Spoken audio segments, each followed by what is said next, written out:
Hello everybody, my name is Peter Fraley. This is my son Jamal, and we came to see Doc as a last resort for my son having seizures. He was diagnosed with epilepsy probably at the age of 3, and he's 11 now, and he's never really had the grand mal seizures, which are the big seizures where your body stiffens and you convulse, and he's always had the petit mal, the blinking spells. And just last year, his first one was on the 15th of July. I'll never forget it. He was with my sister. She didn't know what was going on with him, and he went into a grand mal seizure. And from the 15th of July up until probably October, he had 5 grand mal seizures, which was,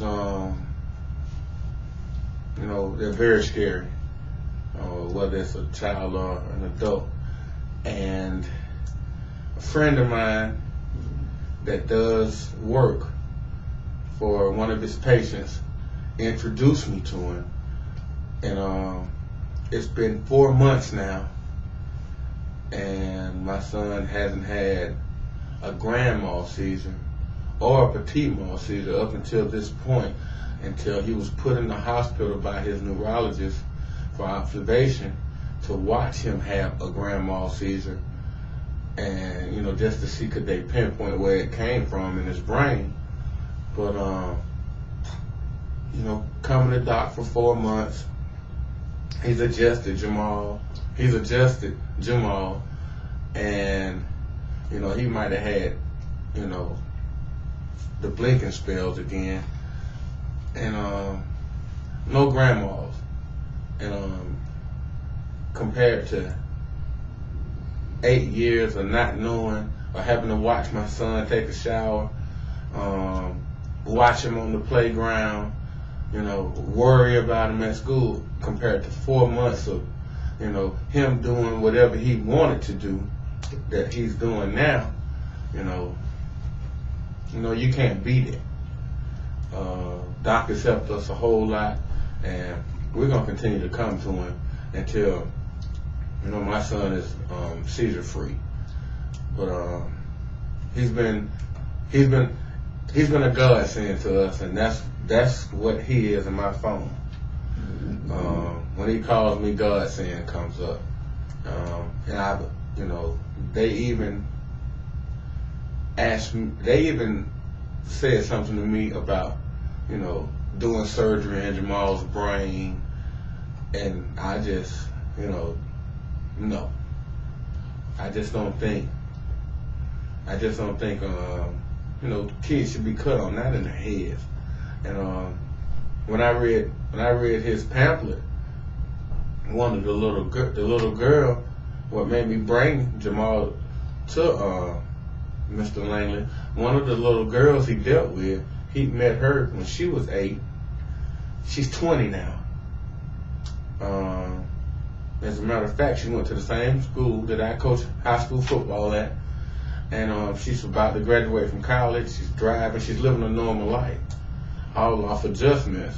When she was diagnosed with epilepsy, and her case was 10 times worse than what Jamal's was. So, I jumped on the bandwagon. That it was a Saturday, and we were leaving the park, and my son started to seize again. I took him to the hospital, and I never forget it. They gave him something in his IV to stop the seizures. Okay, they stopped him, but he felt like he was drunk or walking on air. And I'd never seen him cry behind something like that before, because we've dealt with it so long, with the needles, the poking and the prodding. And he said, "Daddy, I don't like this." And that Monday, we were here. And it's been 4 months that Monday that he hadn't had anymore. And he might blink every now and then, but no grandmas. And you know, you can tell in his schoolwork. You can tell on the athletic field. He's a baseball player, so I mean everything now is he's a normal child. So you know, I recommend him. You know, and I tell a lot of my friends. But you know, you gotta make the first step. You gotta come, and that's what we did. And I'm so glad we did, and we're gonna keep coming. You know, he's helped us a lot. Good. Jamal, you got anything you want to say? How do you like getting adjusted? I like getting adjusted. It's kind of fun. Good. But I like to come once a week, every single Friday, cause I don't want to go once a month. I don't want to go once a month, cause I like to know how I'm holding up. So we're going to be friends for a long time, aren't we? Yeah. Well, I appreciate y'all doing this, and I guess it's time for y'all to go to lunch. Huh? Yeah, I guess so, man.